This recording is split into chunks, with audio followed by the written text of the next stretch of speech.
akhlak dan kerohanian manusia, bersama dengan aspek positif dan negatifnya masing-masing. Ayat ini menganjurkan manusia untuk berlaku adil, berbuat baik kepada orang lain, dan berlaku kasih sayang kepada kaum kerabat, dan melarang dari berbuat hal yang tidak senonoh, berbuat keburukan, dan pelanggaran yang nyata.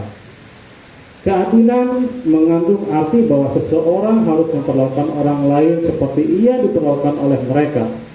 Ia hendaknya membalas kebaikan dan keburukan orang-orang lain secara setimpal menurut besarnya dan ukurannya yang diterima olehnya dari mereka. Lebih tinggi dari adil adalah derajat ihsan, yaitu kebaikan. Yaitu ketika manusia berbuat kebaikan kepada orang lain tanpa memperdulikan apa balasan yang akan ia terima dari mereka, atau sekalipun ia diperlakukan buruk oleh mereka, perbuatannya tidak digerakkan oleh pertimbangan-pertimbangan untuk mendapatkan suatu balasan.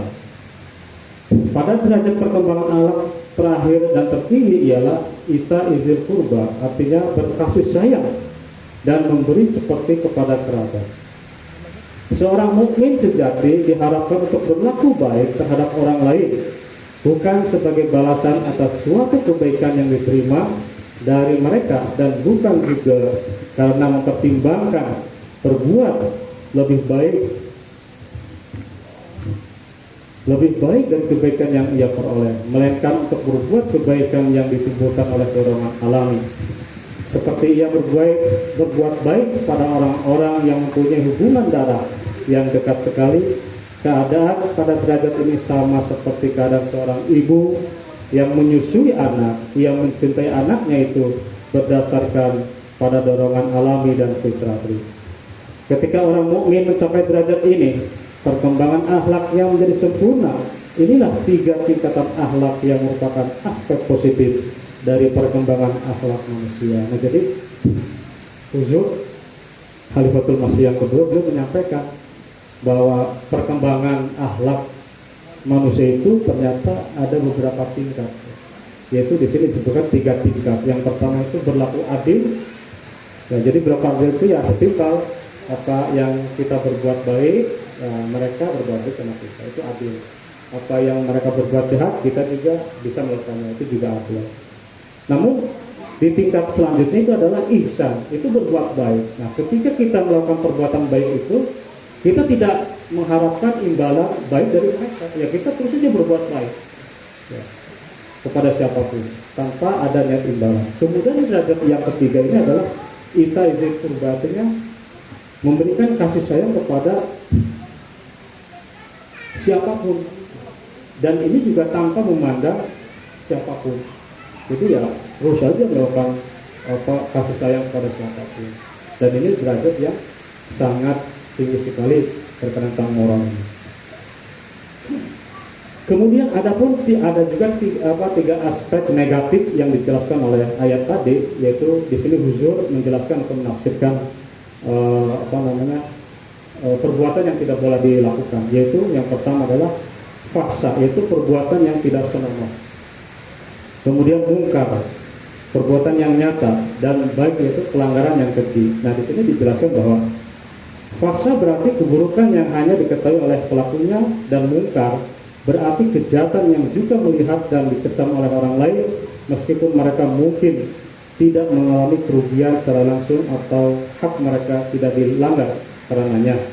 Namun bagi itu mencakup semua keburukan dan kejahatan yang tidak hanya dilihat, dirasakan, dan dikecam oleh orang lain, tetapi juga merugikan mereka secara langsung.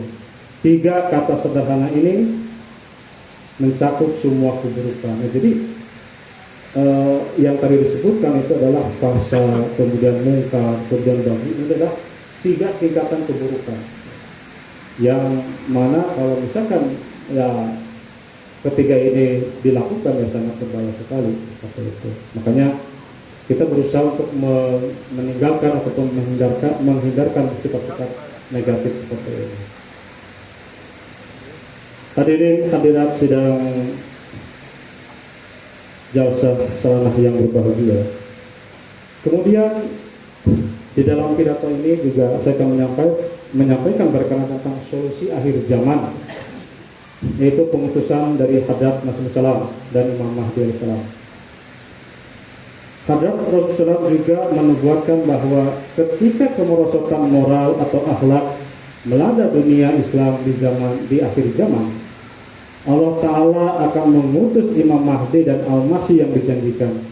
Sesuai dengan nubuatan ini, dia telah mengutus Hadrat Masih Maud dan Imam Mahdi dalam pribadi Hadrat Mirza Ghulam Ahmad alaihissalam untuk menghidupkan kembali Islam dan menyelamatkan manusia dari kemerosotan akhlak ini dengan cara menyeru umat manusia kembali kepada Al-Quran, Sunnah Nabi Muhammad SAW.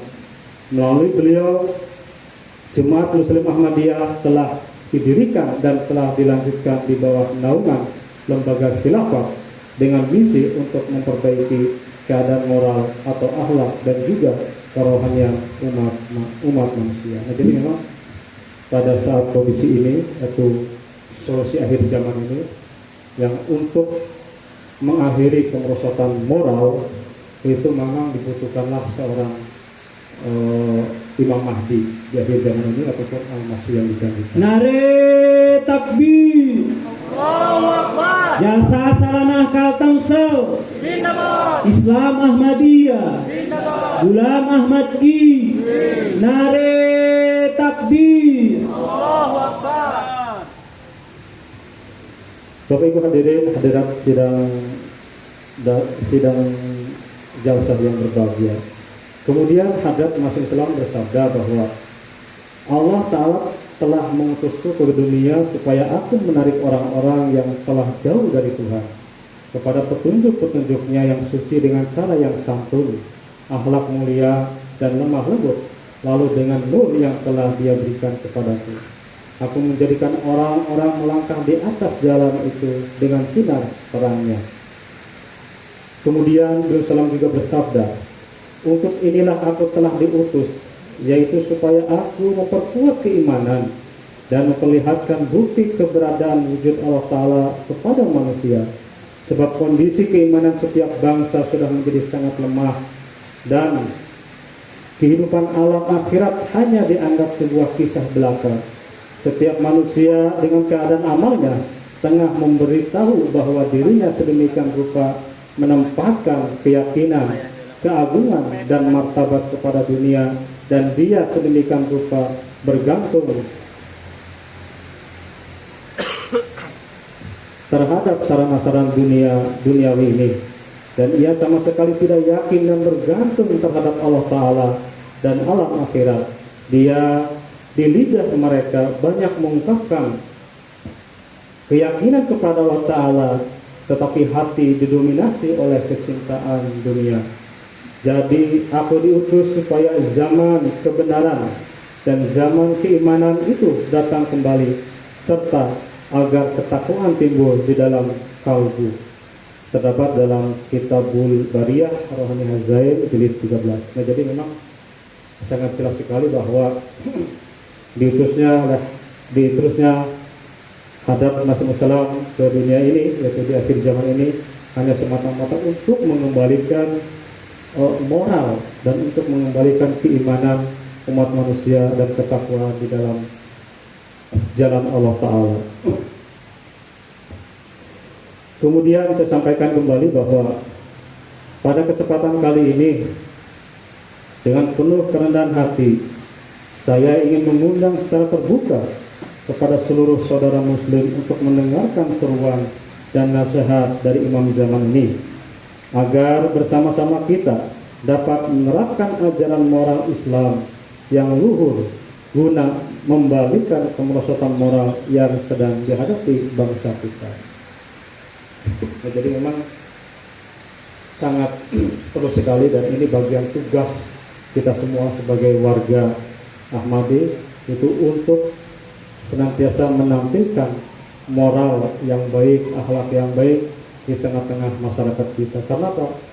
Karena di masyarakat kita, khususnya Indonesia ini, sudah sangat jauh sekali ya, kemerosotan akhlak itu sudah sangat, ya bisa dibilang parah lah. Jadi, makanya jalan satu-satunya untuk mengembalikan akhlak ini dengan ajaran Hadrat Masih Maud yang sudah kita punyai dan kita sampaikan kepada masyarakat luas.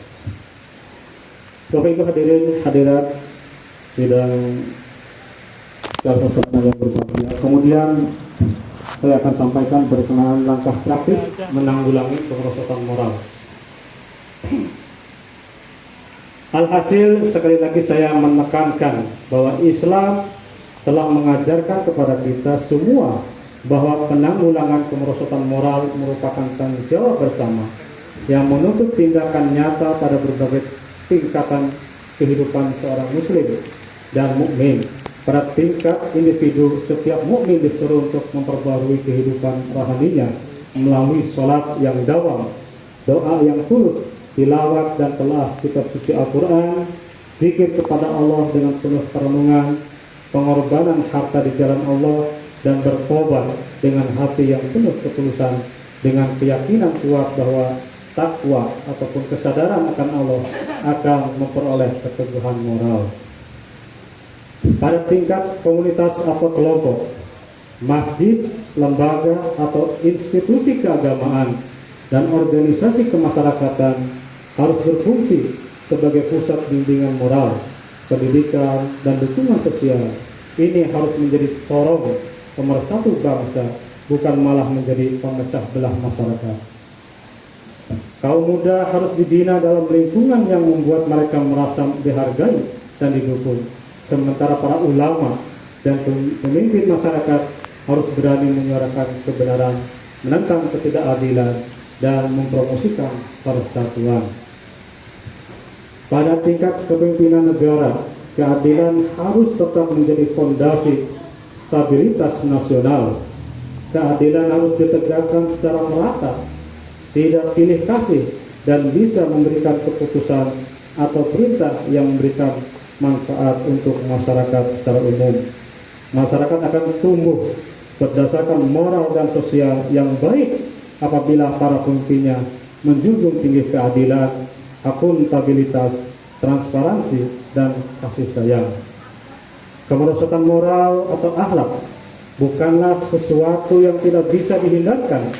Islam mengajarkan bahwa masyarakat dapat diperbaharui dan diperbaiki ketika setiap individu dengan hati yang tulus kembali kepada Allah, menegakkan keadilan, dan menjalani hidup dengan penuh integritas ataupun tanggung jawab melalui iman yang tulus, amal saleh, keluarga yang kuat, komunitas yang bertanggung jawab, serta kepemimpinan yang berprinsip. Kehidupan bermoral senantiasa dapat dipulihkan. Tanggung jawab kita semua, terutama para Ahmadi, adalah memulai hal ini dari diri kita sendiri, lalu memperluas kebaikan ini ke dalam rumah tangga dan masyarakat, serta bertawakal kepada Allah Ta'ala, karena dialah yang menolong orang-orang yang berjuang demi kebenaran, keadilan, dan kebajikan. Kemudian pidato yang terakhir saya sampaikan, sebagai sebuah bangsa kita harus dengan sungguh-sungguh kembali kepada Sang Pencipta, bukan sekedar melalui ucapan lisan, tetapi dengan kerendahan hati dan pertobatan yang sejati. Semoga Allah Ta'ala memberikan kepada kita semua taufik untuk mengamalkan nasihat-nasihat yang terkandung di dalam firman Allah Ta'ala ini, sehingga Dia memberikan keselamatan kepada kita dan generasi penerus kita dari kemerosotan akhlak ini, lalu memberikan keberhasilan dan kesuksesan bagi kita semua dalam menjalani kehidupan yang sementara dan fana ini. Amin, Allahumma amin. Bapak Ibu hadirin hadirat, jadi inilah pidato saya yang saya sampaikan berkenaan tentang moral ataupun kemerosotan moral, dan juga bagaimana bisa mengembalikan ya moral yang ada di tengah-tengah masyarakat dalam akhlak yang baik, dan ini pun menjadi suatu tanggung jawab kita semua sebagai Ahmadi untuk menerapkan di dalam kehidupan kita sehari-hari. Bapak Ibu hadirin, mungkin ini saja pidato yang saya sampaikan. Kurang dan lebihnya saya mohon maaf. Saya akhiri wa akhiru da'wana alhamdulillahi rabbil alamin. Wassalamualaikum warahmatullahi wabarakatuh. Waalaikumsalam. Nare takbir. Allahu Akbar. Jasa Salanah Kaltungsel. Zindabad. Islam Ahmadiyah. Zindabad. Nare takbir. Allahu Akbar. Assalamualaikum warahmatullahi wabarakatuh. Jazakumullah kepada Bapak Maulana Nanang Salman Lesmana yang telah menyampaikan pidato pertama. Beliau adalah seorang mubalik di cabang Paju Epat dari Timur ya, Kalteng, sejak 2021 sampai dengan saat ini. Jadi biodatanya boleh saya bacakan. Namun beliau pernah tugas juga di cabang Cirebon di cabang Duduk ya, cabang Indramayu dan Salatiga. Baik, kita meningkat ke pidato kedua. Saya kasih break 1 menit, mungkin ada yang mau ke kamar mandi biar ini semangat lagi. Ada? Kalau ada yang mau ke kamar mandi atau ini mau break, silakan biar kita lebih stres nih di materi kedua. Luar biasa juga ini temanya, memang sudah dipersiapkan judul-judulnya dari pusat ya, berkaitan dengan rancangan pidato yang disampaikan pada Jasa Salanah di 2026 ini.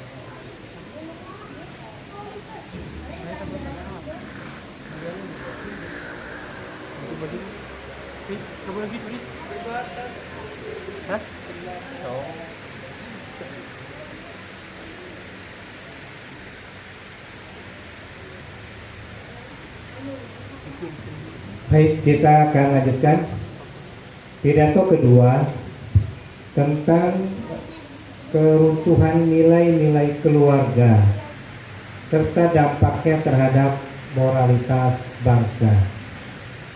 Di pidato kedua ini nanti akan disampaikan oleh Bapak Maulana Aminullah Yusuf Mubashir. Ini sudah ada biodatanya di saya. Maulana Aminullah Yusuf. Beliau saat ini bertugas di Banjarmasin, Kalimantan Selatan, sejak 2018 sampai sekarang. Ini terakhir ya Pak ya. Beliau sebelumnya pernah tugas di Kediri dan juga di Panjambangan Bali dan Alor. Ya, itu mungkin beliau Jamiah Angkatan ke-8 yang lulus tahun 2002. Baik, dipersilakan untuk Bapak Maulana Aminullah Yusuf Mubashir untuk menyampaikan ceramahnya.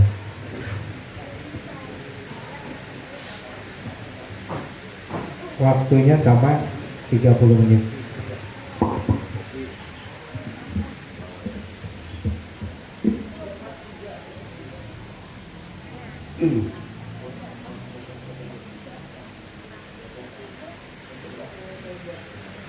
Asyhadu an la ilaha illallah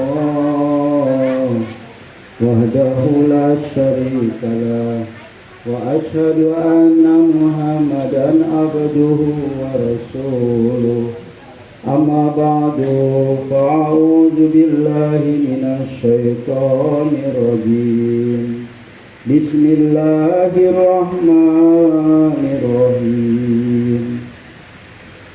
Ya ayyuhalladzina amanu qu anfusakum wa ahlikum nara wa quduhan nas wal hijarah 'alaiha malaikatun ghilazun shidadun la ya'suna Allaha ma amarahum ويفعلون ما يؤمرون.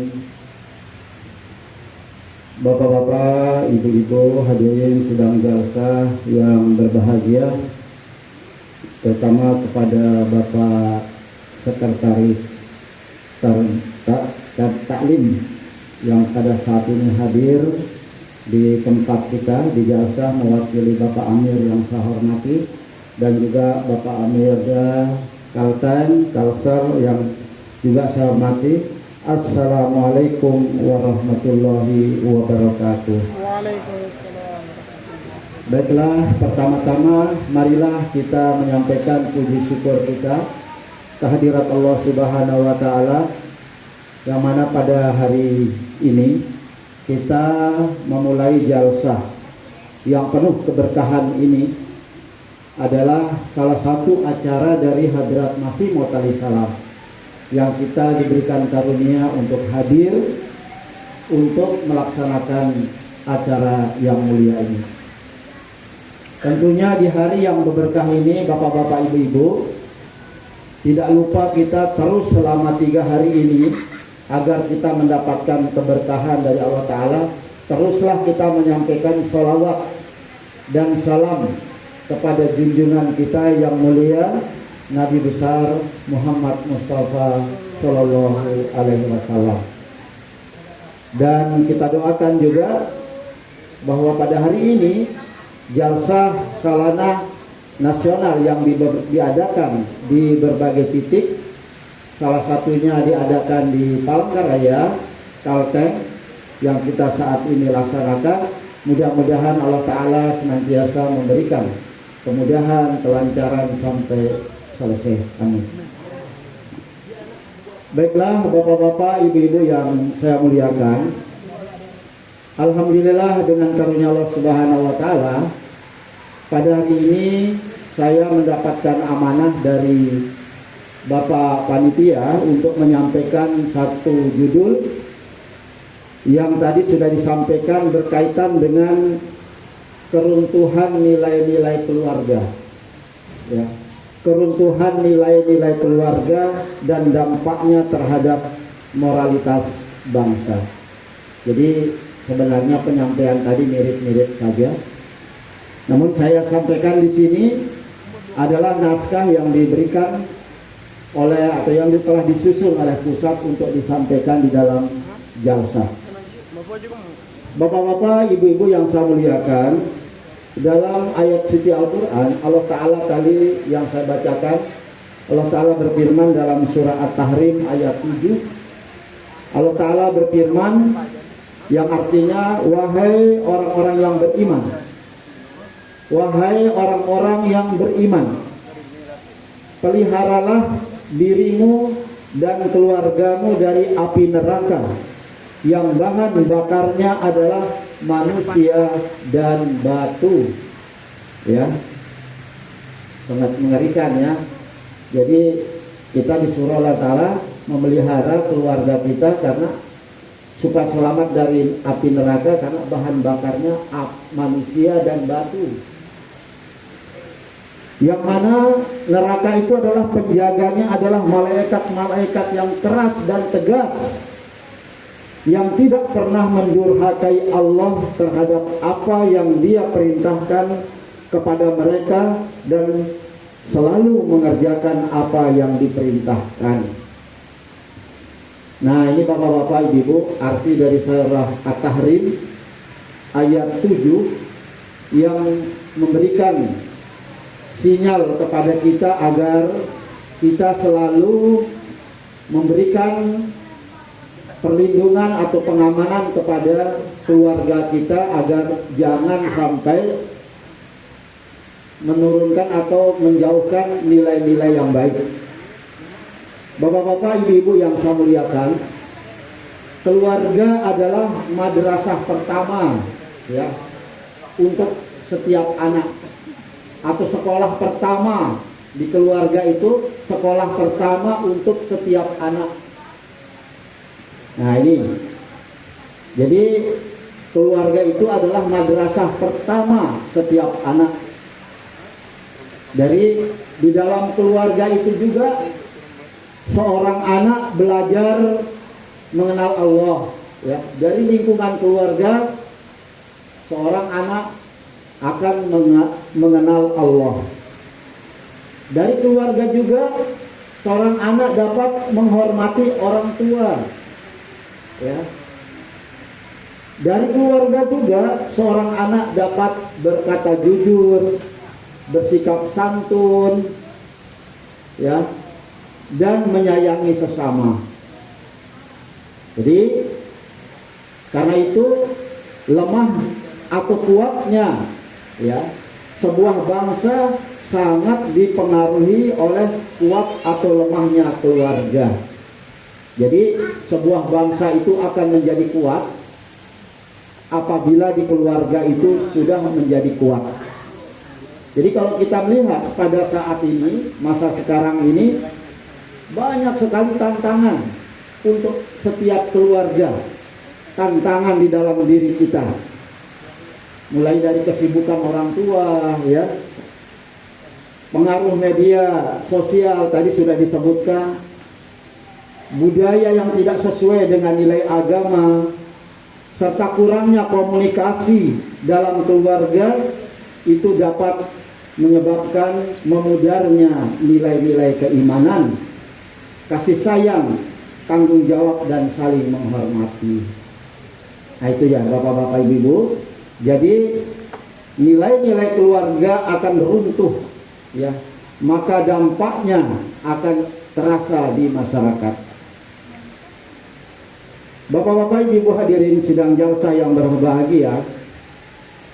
Jadi kalau kita lihat, ya, dalam penyampaian materi ini disampaikan bahwa hari ini kita hidup di tengah arus zaman yang sangat menggelisahkan kita.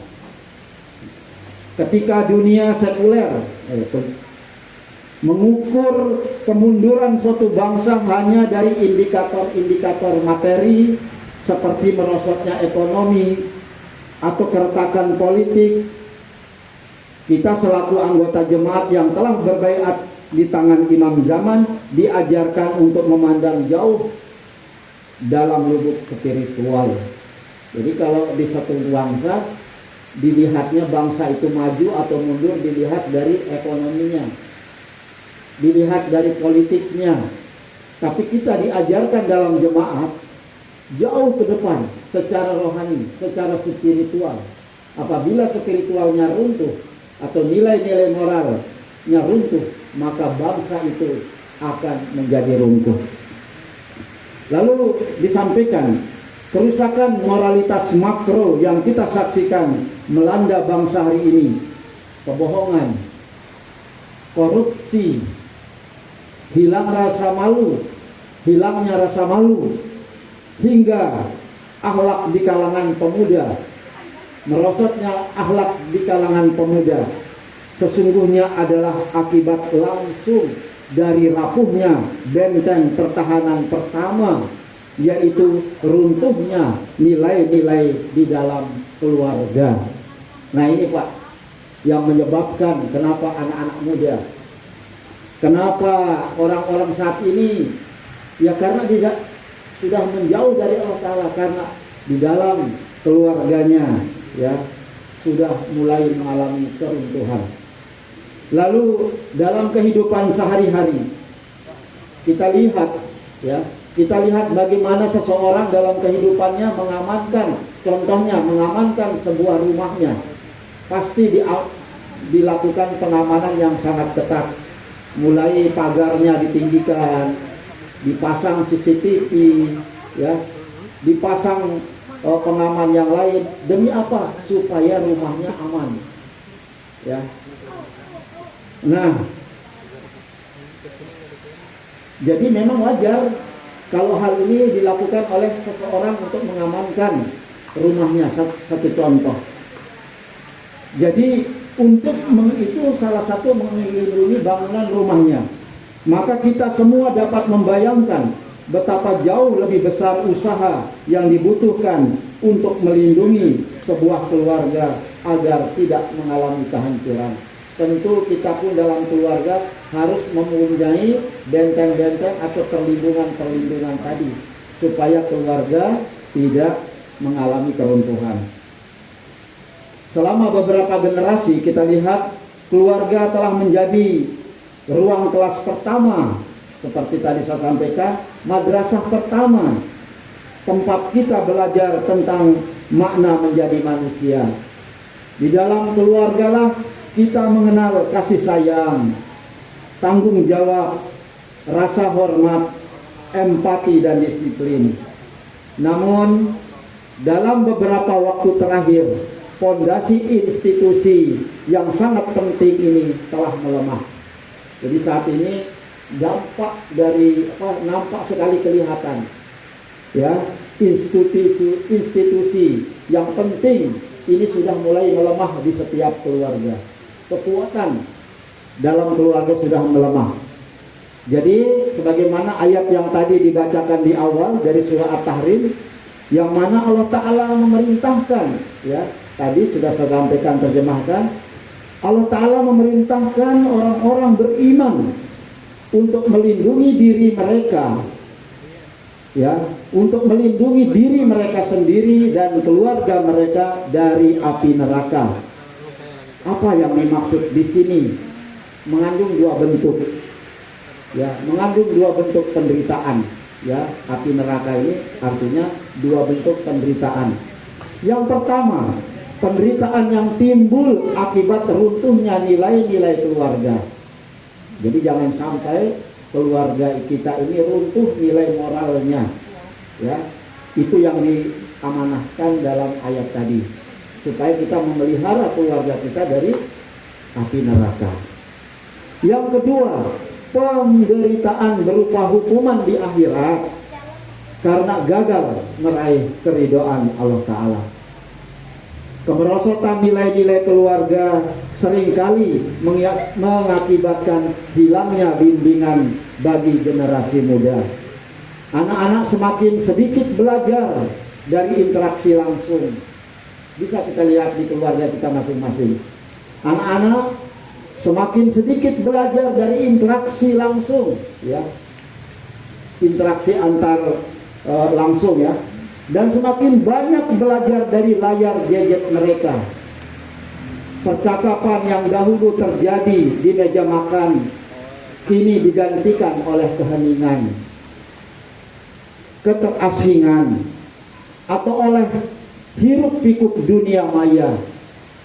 Bisa disaksikan di setiap rumah kita. Dulu kalau zaman dulu makan bersama-sama di meja makan, saling nasihati, biasa, saling menceritakan kondisinya, nyaman lah pokoknya. Kalau sekarang tidak, sambil makan mereka, orang yang jauh jadi dekat, orang yang dekat dari jauh dengan gadgetnya, sambil makan melihat HP-nya, ya, dan mereka tergabung dengan dunia maya.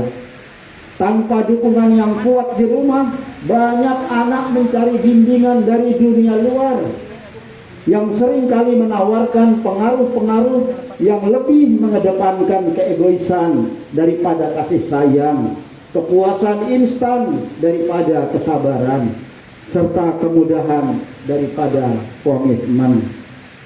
Ini yang ditawarkan oleh dunia maya saat ini. Kita melihat konsekuensinya di sekitar kita.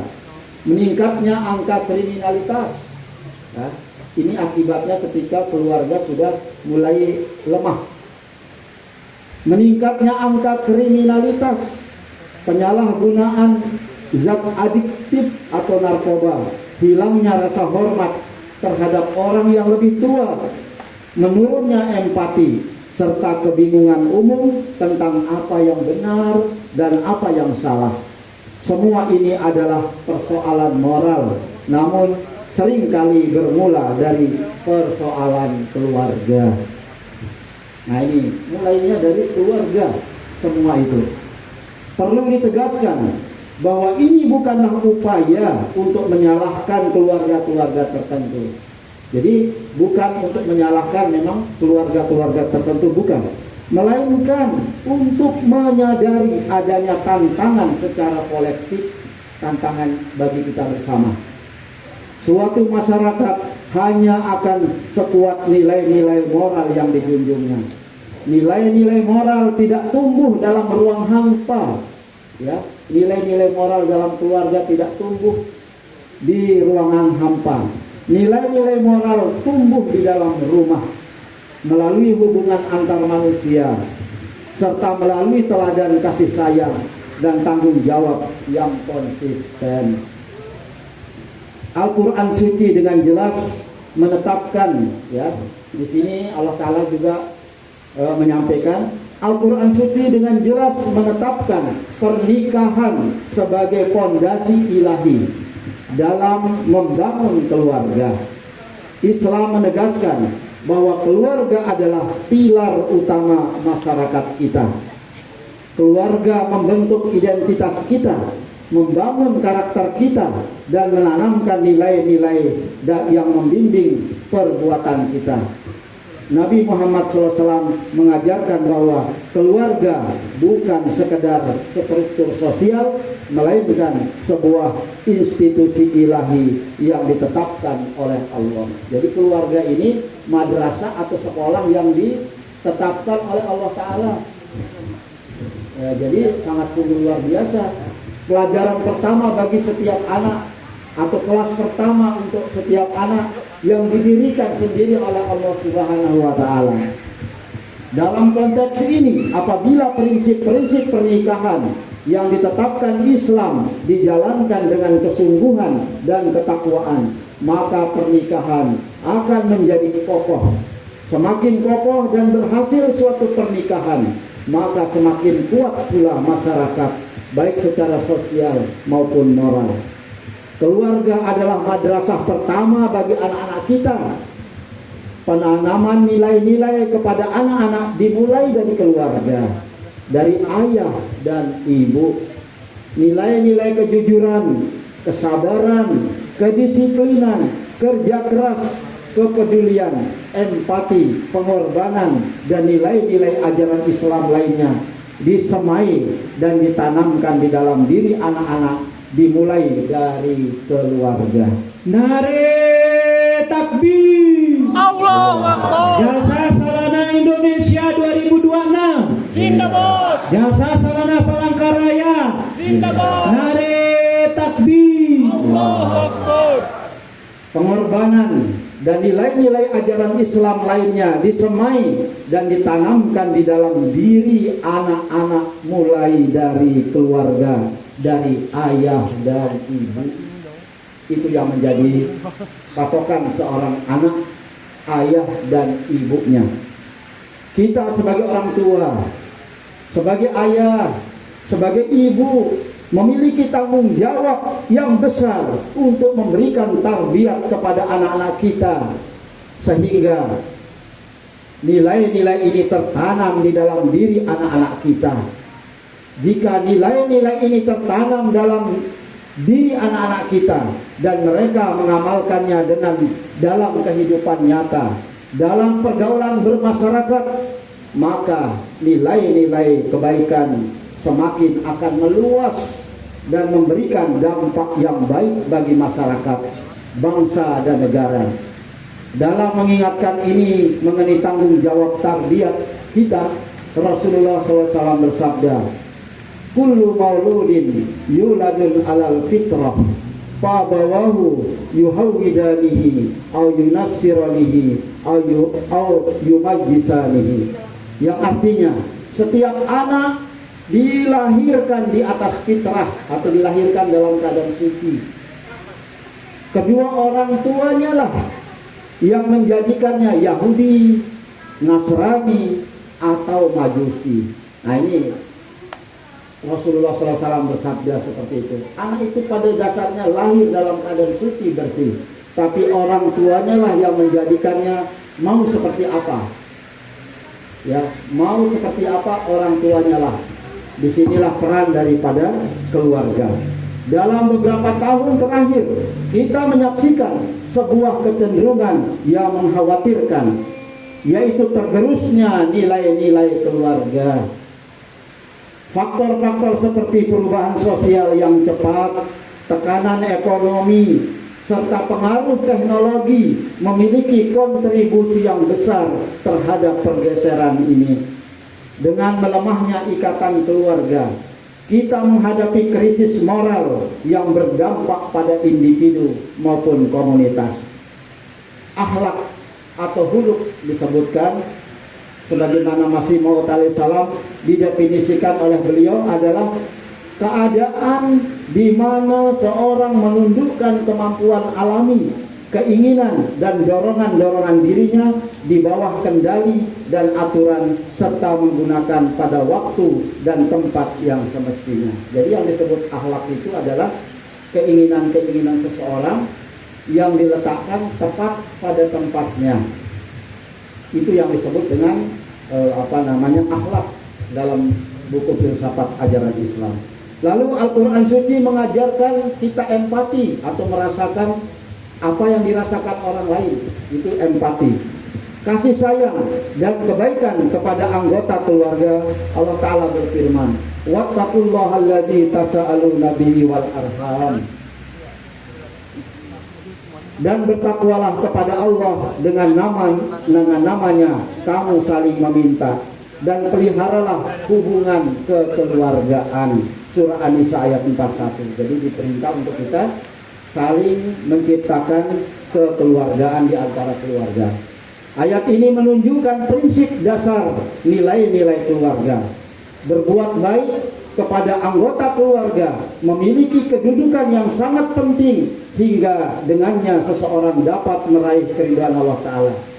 Nabi Muhammad SAW diriwayatkan bersabda, la yadkhulul jannata qati'un, ya, kata Rasulullah, orang yang memutuskan tali silaturahim tidak akan masuk surga. Jadi ingat, orang yang memutuskan tali silaturahim tidak akan masuk surga.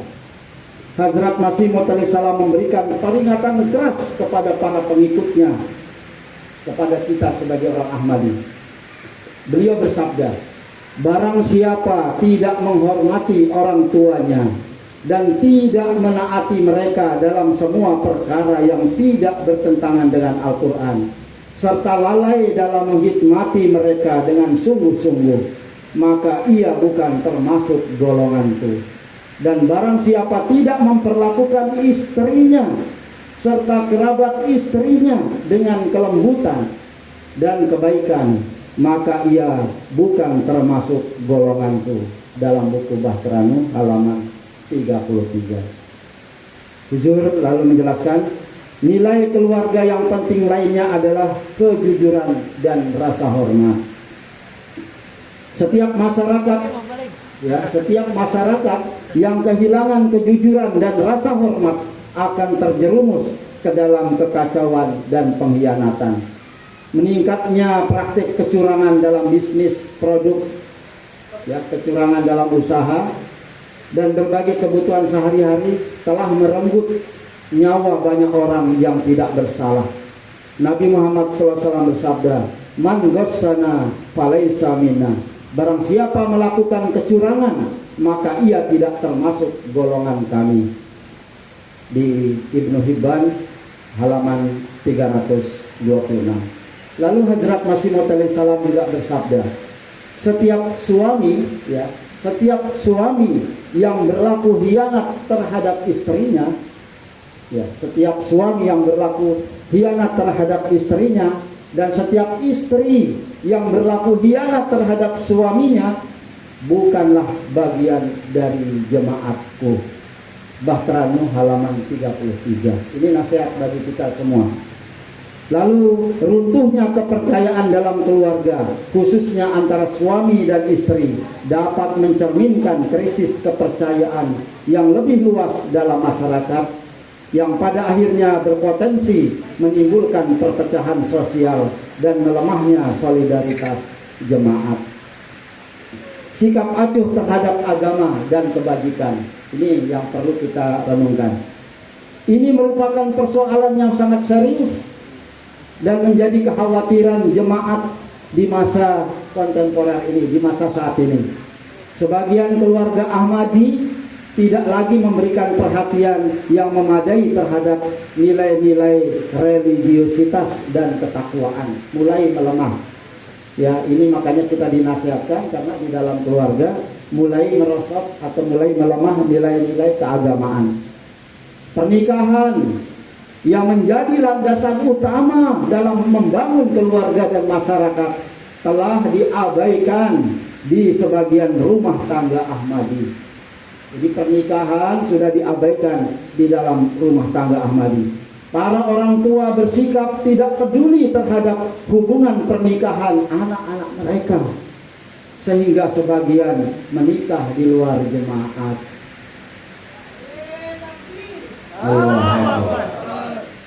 Oleh karena itu, menjadi keharusan bagi kita untuk menjadi keterlibatan aktif dengan generasi muda. Kita harus secara sungguh-sungguh mengajarkan kepada mereka pentingnya nilai-nilai keluarga dan ajaran moral Islam. Membesarkan seseorang anak adalah usaha kolektif, usaha kita bersama. Dan keluarga yang kuat hanya dapat tumbuh dalam lingkungan yang mendukung dan penuh kasih sayang. Runtuhnya komunikasi yang saling pengertian dapat menimbulkan kesalahpahaman dan konflik. Tidak hanya di dalam keluarga, tetapi juga di masyarakat luas. Ketika anak-anak tumbuh dalam lingkungan yang miskin kasih sayang, ya, ketika anak-anak tumbuh di dalam lingkungan yang miskin kasih sayang dan dukungan, mereka akan kesulitan membangun arah moral yang kuat. Oleh karena itu selalu kita memberikan perhatian kasih sayang kepada anak-anak kita. Jangan kita bebaskan dalam kehidupan ini. Kita harus menegaskan kembali nilai tanggung jawab, kebaikan, kejujuran, dan rasa hormat sebagai ideal yang usang, melainkan sebagai sarana yang mutlak diperlukan bagi terciptanya masyarakat yang stabil dan beretika. Setiap hari kita harus menghidupkan nilai-nilai yang ingin kita lihat pada generasi berikutnya. Moralitas tidak diajarkan hanya melalui kata-kata, ia diteladankan melalui perbuatan kita. Sebagai penutup, ketika struktur dan nilai keluarga tradisional melemah akibat faktor-faktor seperti meningkatnya angka perceraian, pola asuh orang tua tunggal, bertambahnya beban kerja orang tua, serta individualisasi masyarakat, maka mekanisme pewarisan moral pun ikut terdampak. Keruntuhan nilai-nilai keluarga merupakan tantangan besar bagi tantangan moral kita. Namun sebagai anggota jemaat Muslim Ahmadiyah, kita memiliki sarana dan ajaran untuk menghadapi tantangan tersebut. Marilah kita memperbaharui komitmen untuk membina keluarga kita, memperkuat hubungan, dan membangun masyarakat yang berlandaskan prinsip-prinsip moral. Yang terakhir, Hazrat Masih Maud bersabda, jika seseorang mengatakan bahwa ia menginginkan anak yang soleh, takut pada Tuhan, dan penghikmat agama, maka perkataannya ini, kata beliau, hanya akan menjadi pernyataan belaka selama ia tidak memperbaiki keadaan dirinya sendiri. Lebih lanjut, Hazrat Masih Maud bersabda, keadaan saya sendiri adalah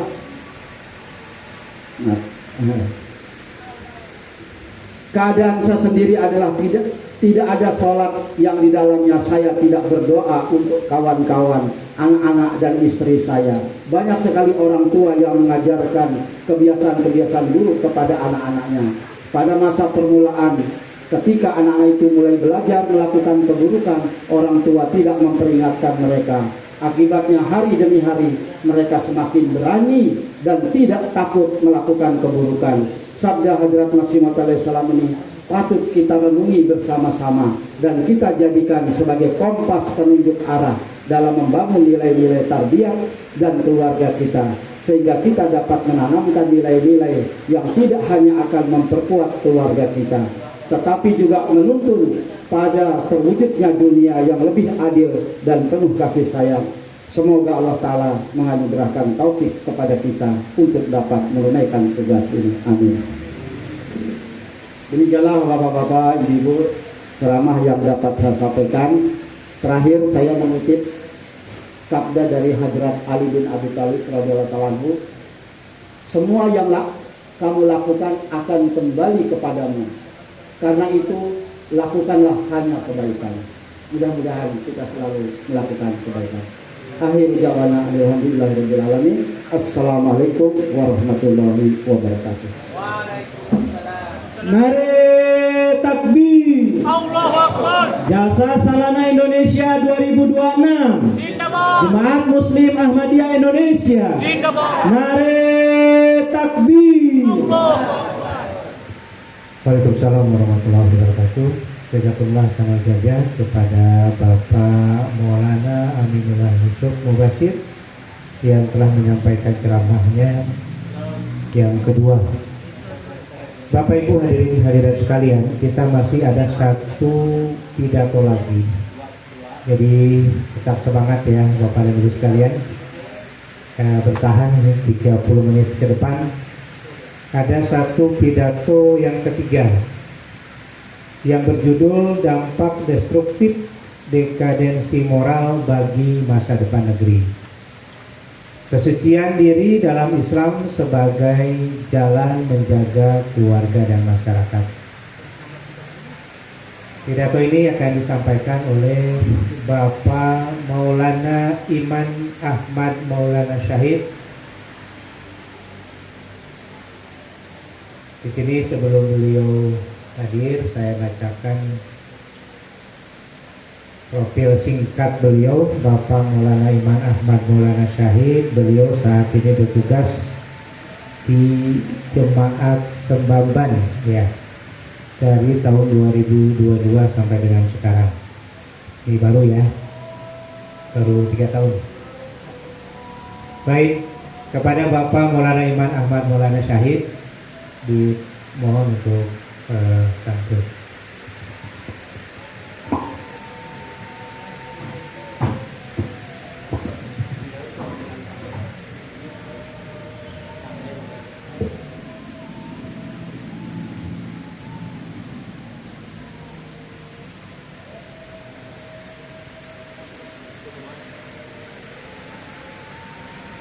Assalamualaikum warahmatullahi wabarakatuh. Asyhadu an la ilaha illallah wahdahu la syarika lah. Wa asyhadu anna Muhammadan abduhu wa rasuluh. Amma ba'du, fa'udzu billahi minasy syaithanir rajim. Bismillahirrahmanirrahim. Qad aflaha man zakkaha wa qad khaba man dassaha.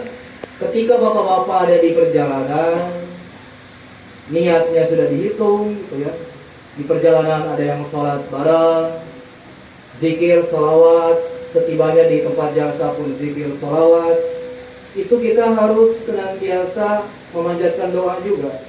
Karena jika bapak-bapak bisa melihat itu hal yang gaib, di sekitar kita itu ada banyak malaikat yang mendoakan supaya rahmat turun kepada kita. Maka di tempat jasa itu harus banyak zikir, sholawat, dan juga berdoa.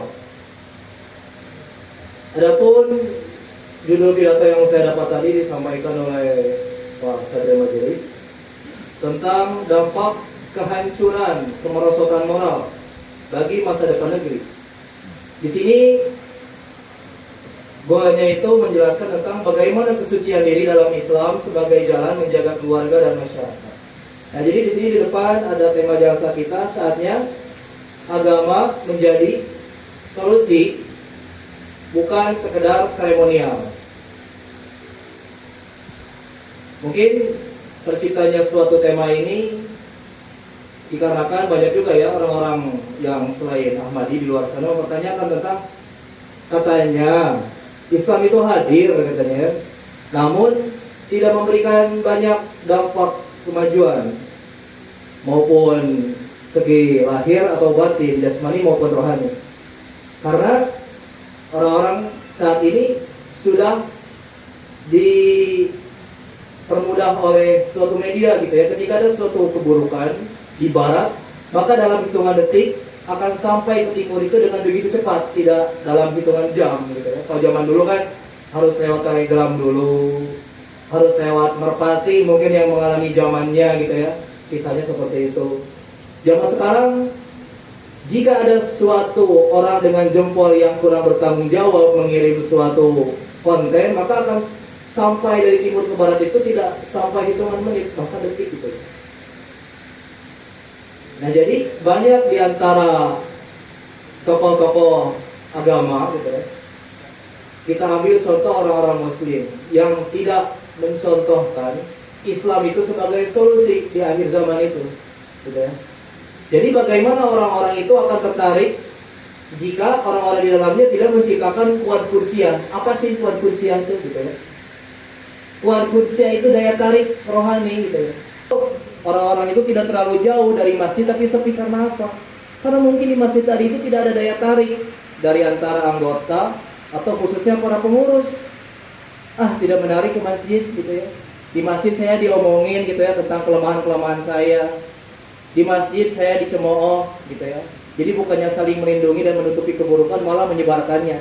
Jadi ternyata kuat kursiah itu tidak hanya terjadi di zaman Rasulullah, tapi para pengurus jemaah itu pun harus memiliki kuat kursiah daya tarik agar anggota itu guyub rukun bisa ke masjid, nyaman di masjid, di lingkungan masjid gitu ya.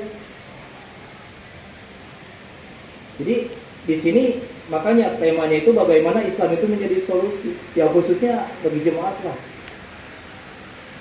Karena kita pun sedang mengupayakan rekonsiliasi gitu, atau menciptakan hubungan yang baik lah satu sama lain agar tidak terjadi perpecahan. Nare Takbir. Jalsa Salana Indonesia 2026. Nare Takbir. Lalu tadi di nazam yang disampaikan oleh Pak Maulana Fahrizal, ada salah satu lafaz yang begitu bagus gitu. Harai naiki kijar itikah agar ya jarahi sabku cerahah. Jadi setiap segala sesuatu itu akar kebaikan itu adalah takwa. Jika takwa ini ada, maka semuanya akan ada. Nah, untuk merosotnya suatu moral, apalagi yang menyasar atau menjadi bidikan dari kemerosotan ini adalah generasi-generasi kita berikutnya. Bahkan Huzur di dalam Jalsa Salana 2026 pun di sini memberikan perhatian khusus kepada orang-orang tua yang mana anak-anaknya itu masih kecanduan tentang gadget gitu ya. Dan dari gadget ini anak-anak tadi disetir terjatuh ke dalam jurang-jurang kemaksiatan. Nah itu bagaimana dong cara mengatasinya, dekadensi moral tadi.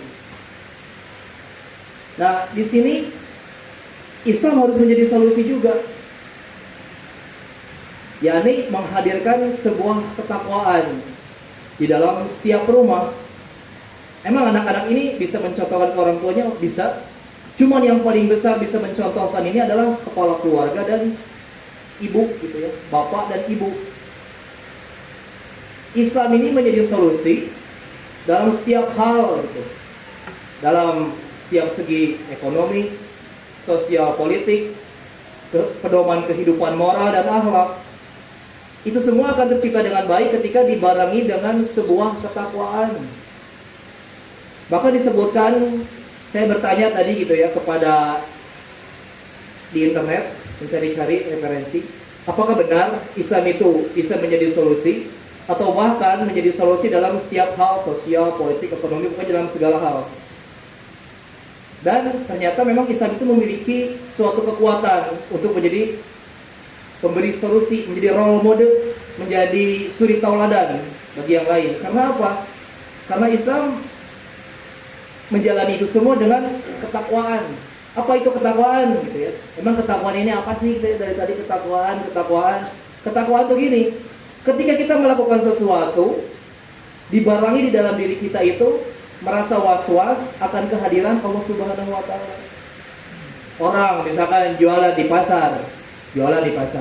Ketika ingin berbuat curang, ingat, oh iya ya, Allah Subhanahu wa Ta'ala kan Maha melihat gitu ya. Nanti saya dijadikan seret rezeki saya. Jadi setiap gerak-gerik kita itu merasa was-was karena diperhatikan oleh Allah Subhanahu wa taala. Ketika orang yang jatuh ke dalam dunia politik tetapi di dalam dirinya ada ketakwaan tadi, merasa takut, merasa khawatir karena setiap gerak-gerik kita itu diawasi oleh Allah Subhanahu wa taala. Pergi ke bidang sosial tadi gitu ya. Orang yang menjadi kepala keluarga, kepala daerah, ketika dibarengi dengan ketakwaan yang baik, maka dia akan merasa takut ketika melakukan hal yang buruk. Jadi setiap segala hal jika dibarengi dengan suatu ketakwaan, maka akan berbuah suatu kebaikan. Nah, ada satu hal yang kadang-kadang menjadi kejanggalan gitu ya.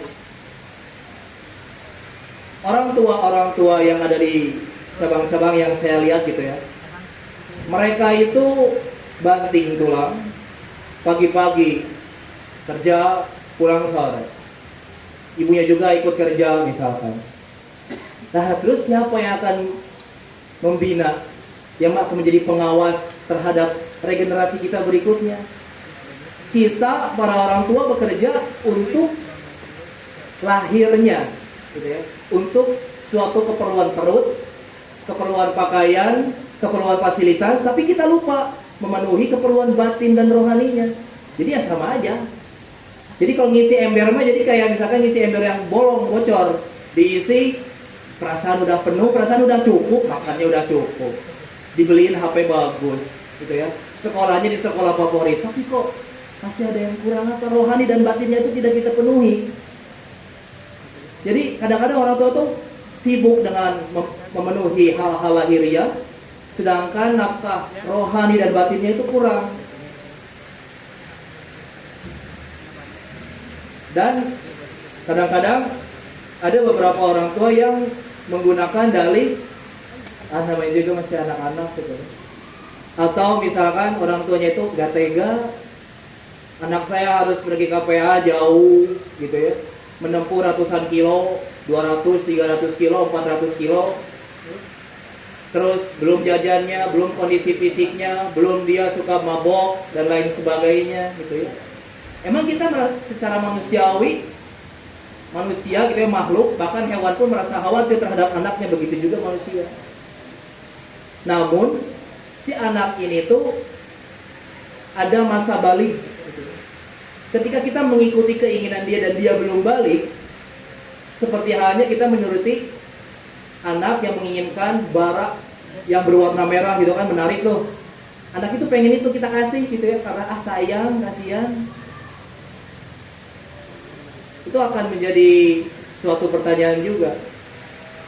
Ketika terjadi bentrok dengan jalasa kegiatan sekolah, bentrok dengan KPA, bentrok dengan kegiatan yang coraknya itu tarbiyah, seorang tua tadi karena anaknya memaksa untuk tidak ikut, karena khawatir orang tua itu, ya udahlah, next time gitu. Berarti ada hal yang perlu dipertanyakan terhadap tarbiyah yang seperti itu. Nah, jadi kesimpulannya, kita tidak boleh merasa tega, kasihan untuk melihat jenjang tarbiyat yang lebih baik ke depan, karena anak-anak ini belum balik. Ketika kita mengikuti keinginan mereka, sedangkan mereka aja nggak tahu mana yang salah, mana yang benar. Mungkin bagi mereka pergi ke warnet, pergi ke mall itu menurut mereka benar, karena mereka belum balik. Tapi menurut orang tua yang benar tuh ya pergi ke madrasah, bawa buku, bawa tas, nanti dikasih bekal, ayah antar, nanti pulangnya dijemput. Itu yang benar. Tapi anak-anak bakal mikir kayak gitu nggak? Enggak, belum balik. Jadi jangan mengikuti keinginan anak-anak, itu belum balik. Kita orang tua yang lebih tahu, itu yang harus dilakukan.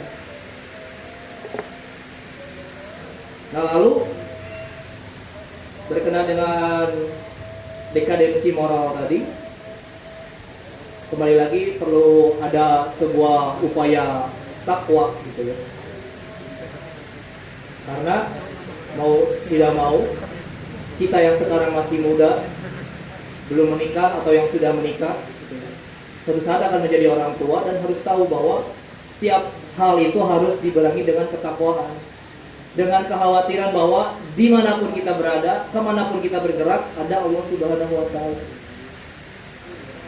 Terus berkenaan dengan hukum, atau aturan yang diciptakan di rumah maupun di sekolah, itu pun ada suatu hal yang perlu disampaikan. Misalkan seperti ini.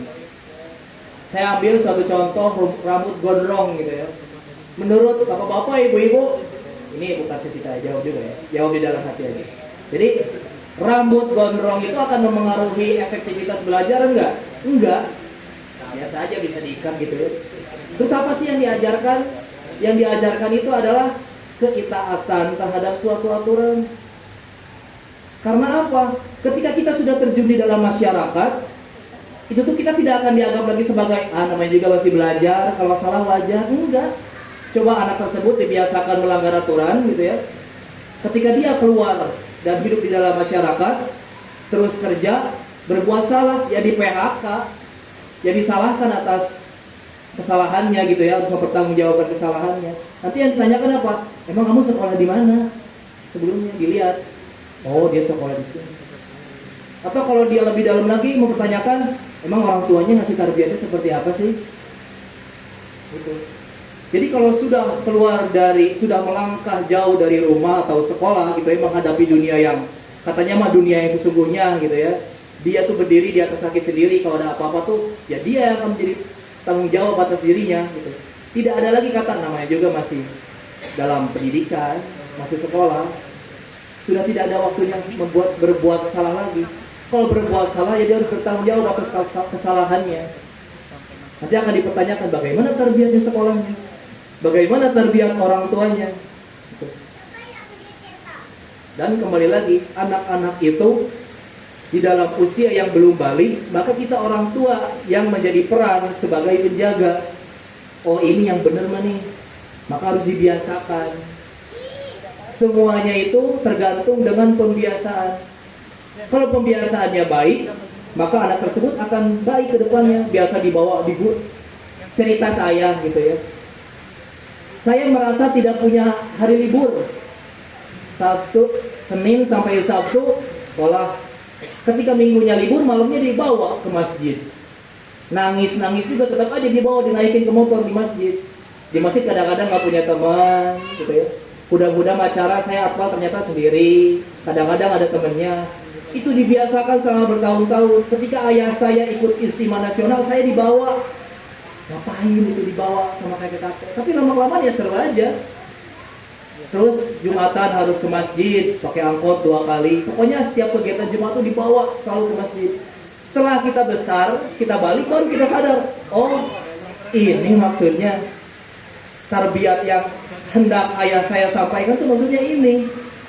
Ternyata saya tuh dulu berpikirnya masih anak-anak, ya seneng-senengnya mah main bola, main PS, main warnet. Tapi orang tua saya karena mungkin sudah mendapatkan ceramah atau nasihat dari huzur tentang pendidikan terhadap keluarga seperti ini, jadi saya selalu dibawa ke masjid, hampir tidak punya waktu libur. Malamnya malam kudal, paginya pramadrasah sampai jam 11. Jadi kapan saya libur dulu, saya bertanya-tanya, jadi kapan ya saya libur dulu. Tapi kerasa, oh ini tarbiyat yang hendak disampaikan, tarbiyat yang termaktub di dalamnya tuh ini. Nanti anak-anak itu akan merasakannya ketika mereka sudah besar. Oh ini maksudnya gitu. Tapi ketika mereka masih kecil apa? Parah banget orang tua saya maksa-maksa mulu ke masjid. Tapi orang tua tadi itu memiliki cara. Oh cara yang baik itu ditemani, dikasih reward terhadap kebaikan-kebaikannya. Atau orang lain yang orang tuanya lebih mengetahui apa yang disukai oleh anak-anaknya. Terus berkenaan dengan dekadensi moral tadi, tentang bagaimana cara kita memberikan pagar atau penjagaan terhadap maraknya hal-hal yang kurang baik di media sosial. Itu memang sudah disampaikan Rasulullah gitu ya, bahwa umatku itu nanti di akhir zaman akan menyerupai orang-orang Yahudi dan Nasrani. Jadi ketika mereka ditegur gitu ya, tidak boleh berduaan, kamu bukan muhrim gitu ya, belum sah. Mereka akan berkata kuno kayak gitu, mau kuno. Jam sekarang tuh udah nggak kayak gitu. Ya sesuai juga dengan perkataan Rasulullah, Islam itu akan datang dalam keadaan asing dan pulang dalam keadaan asing. Maka berbahagialah bagi orang-orang asing. Nah, jadi jika anak-anak kita sudah mendapatkan kata-kata dari seperti itu dari temannya, berarti berhasil tadi bapak-bapak ibu-ibu. Di dalam surah Wal Asri gimana? Wa tawassaw bil haqq wa tawassaw bis sabr. Jadi orang-orang yang beriman dan beramal soleh itu agar waktu mereka tidak merugi, mereka itu harus saling menasihati dalam kesabaran dan kebaikan. Itu sampaikan dari sekarang. Nah, kalau ada hal-hal yang kurang baik, dinasihatkan. Jika nasihat atau perilaku secara langsung tidak mempan, maka doakan. Gitu. Jadi nanti anak-anak itu akan terbiasa dengan itu. Pokoknya dari mulai usia SD itu harus dibiasakan, itu golden time, waktu emas. Mereka itu kalau adonan itu kayak belum menjadi keras gitu ya, masih bisa dibentuk seperti ini, seperti itu. Tapi kalau nanti sudah keras, ya bayangkan gitu ya, kita mengolah adonan yang sudah keras ya retak-retak, hancur, hatinya hancur, gak percaya lagi sama orang tuanya, sakit hati. Itu yang disalahkan siapa? Ya orang tuanya, pendidiknya, pembimbingnya. Ketika mereka masih lentur, kenapa tidak dibentuk dengan baik? Kurangi bermain HP. Coba, menurut bapak-bapak, ibu-ibu bisa nggak mengurangi secara langsung? Tidak bisa. Ya. Di fasilitas-fasilitas pendidikan yang tidak membolehkan membawa HP pun mereka akan sembunyi-sembunyi. Karena apa? Di situ ada sesuatu hal yang instan yang membuat mereka itu bahagia. Kadang-kadang kan kita membenturkan dengan kebahagiaan kita yang dulu. Seru loh dulu mah main kelereng, main apa lagi ya, main gantrik, main hal-hal tradisional lainnya yang seru, menurut kita seru. Tapi menurut anak-anak sekarang yang sudah mengenal gadget, ada kebahagiaan yang instan. Baru pegang gadget, ada warna dari gamenya itu kaya akan warna. Terus kita bisa mengendalikan karakter di dalamnya. Kalau di dunia nyata mengendalikan orang kan nggak bisa gitu ya. Kita pergi ke gunung perlu uang. Kalau di dalam HP kan nanti karakternya bisa pergi ke gunung, bisa jalan-jalan. Maka kita harus, kalau misalkan file tumpukan kertas. Jadi kita tuh jangan kalah dengan tumpukan kertas yang jelek. Kita harus tumpuki lagi dengan kertas yang bagus di atasnya. Kalau misalkan itu tuh adalah kertas yang usang dan bau, kita harus tumpuki lagi dengan kertas yang bersih dan wangi. Maksudnya seperti apa? Jika anak ini sudah kadung, sudah tanggung, candu akan HP, berarti kita harus membersamai hal tersebut dengan hal-hal baik. Misalkan sering dibawa ke masjid, sering dibawa sholat berjamaah. Kalau jauh dari masjid, habis sholat subuh, nah baca buku Malfuzat, nah baca buku Bahterano halaman sekian. Jadi dibiasakan menimpa hal yang buruk dengan hal yang baik terus menerus. Yakin gak hal tersebut akan mengubah dirinya? Yakin, karena hal baik tadi itu disertai dengan takwa, dengan keyakinan kita terhadap Allah Subhanahu Wa Taala. Nih Allah, ya Allah, saya mendidik anak-anak saya itu karena saya yakin Engkau itu membantu saya. Engkau ada di belakang saya bersama malaikatmu mendidik anak saya. Jangan katakan telat, gitu ya. Menjadilah orang tua yang disukai anak-anak. Bermain dengan mereka, meluangkan waktu. Kayak tadi saya sampaikan, jangan kita menyibukkan diri memenuhi keperluan lahiriahnya, tapi batin dan rohaninya juga perlu kita perhatikan. Kalau batin dan rohaninya itu terlambat gitu ya, sangat terlambat kita perhatikan, maka nanti yang akan merasa sedih siapa? Ya orang tuanya. Tidak ada anak-anak soleh yang akan mendoakan orang tuanya. Tidak akan ada anak-anak soleh yang menjadi jariah bagi orang tuanya. Bukan kita perhitungan, itu pun akan menjadi tarbiyat bagi anak kita untuk keturunan berikutnya. Jadi ini adalah suatu lingkaran. Kalau kita terlambat dan membiarkannya, maka si anak tadi akan punya anak, dan akan melakukan hal itu terus. Jadi, marilah kita putus rantai tarbiyat yang tertinggal, yang kadang-kadang kita lupakan. Sekali lagi, jangan hanya kita memenuhi lahiriahnya, jasmaninya, tapi kita perhatikan batin dan lahiriahnya juga. Nare takbir. Jasa Salana Indonesia 2026. Islamiyah. Nare takbir. Di akhir, Uzur memiliki suatu atau mempunyai kata-kata yang baik gitu ya, kalimat yang baik yang disampaikan kepada seluruh umat muslim atau bahkan untuk seluruh manusia di muka bumi ini, khususnya kepada orang Ahmadi. Kita sebagai Ahmadi harus ingat bahwa dunia sedang melalui masa yang berbahaya. Setan menyerang dengan agresif dari segala arah. Jika kaum muslim khususnya para Ahmadi dari Badan Ansor sebagai ayah, Lajnah sebagai ibu dan kakak perempuan, Kudam sebagai kakak laki-laki dan sebagai tulang punggung tidak berusaha menegakkan nilai-nilai agama, maka tidak ada jaminan bagi masa depan kita. Kita akan menjadi suatu golongan yang dimintai pertanggungjawaban oleh Allah yang Maha Kuasa lebih daripada yang lain. Jadi kalau kita menganggap Nabi Muhammad SAW sebagai rahmatan lil alamin, sebagai khatamun nabiyyin, maka orang-orang Islam itu akan dipertanyakan.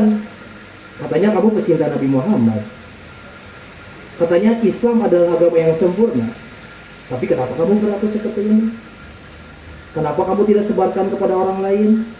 Nah, lalu kita menerima kebenaran imam zaman, itu lebih berat lagi pertanggungjawabannya. Kenapa kamu masih seperti ini? Kamu udah Nabi Muhammad, Al-Quran dan Islam yang paripurna sebagai agama dan nabimu. Lalu kamu setelah menerima kebenaran Imam Mahdi, lalu kenapa kamu tidak lebih baik daripada Islam di luar sana? Itu akan mendapatkan pertanggungjawaban yang lebih dibandingkan yang lain. Maka itu perlu menjadi suatu atensi atau perhatian yang lebih dari kita ke depannya. Mungkin sekian pidato atau nasihat uzur yang dapat saya sampaikan di kesempatan jasa kali ini. Semoga kita dapat mengambil berkah dan juga dapat mengamalkan hal-hal yang baik yang perlu kita amalkan di dalam keluarga maupun jemaat secara lokal, daerah maupun nasional. Karena kita sebagai Ahmadi ini adalah satu. Bapak Ansor sebagai bapak daripada Nasirat, Lajnah, ibu-ibu Lajnah sebagai ibu. Jadi kita melihat anak-anak Ahmadi itu kayak anak kita gitu ya. Sebagaimana poinnya ada di dalam syarat baiat, menganggap keluarga rohani itu di atas keluarga jasmani. Keluarga jasmani mah fasilitas di dunia aja. Kalau sudah berakhir, ya sudah gitu ya. Kalau keluarga rohani dan jasmani itu lebih baik. Di dunia kita terfasilitasi, di akhirat pun kita masih terhubung. Keluarga rohani, dunia dan akhirat akan selalu memiliki ikatan dan hubungan. Jazakumullah dari saya. Assalamualaikum warahmatullahi wabarakatuh.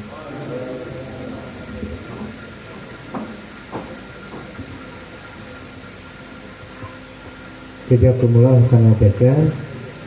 Mengucapkan kepada Bapak Maulana Iman Ahmad Maulana Syahid yang sudah menyampaikan pidato ketiga dari jalsah di hari pertama ini. Baik Bapak Ibu hadirin sekalian, kita memasuki waktu istirahat. Jadi alhamdulillah acara inti kegiatan hari ini sudah berakhir dengan berakhirnya pidato ketiga. Jadi kita memasuki waktu istirahat ini sampai dengan 17.30. Kemudian setelah itu ada persiapan sholat maghrib dijamaah dengan isya. Nanti jam 18 makan malam, jam 19 sampai 20 menyimak khutbah hujur secara live, dan 20 sampai nanti istirahat. Demikianlah Bapak Ibu hadirin sekalian, sesi pertama dari jalsah hari ini. Saya sebagai pimpinan sidang mengucapkan jazakumullah khairan jaza Bapak Ibu yang sudah mengikuti kegiatan jalsah ini dengan baik dan penuh khidmat, dan mohon maaf apabila ada berbagai kekurangan. Saya ini, Assalamualaikum warahmatullahi wabarakatuh.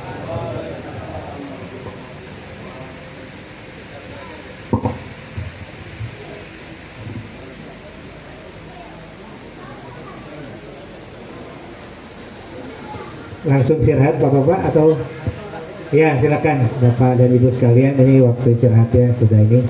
Kita lebih maju ya, harusnya di jam 16. Jadi waktunya lebih panjang istirahatnya. Silakan.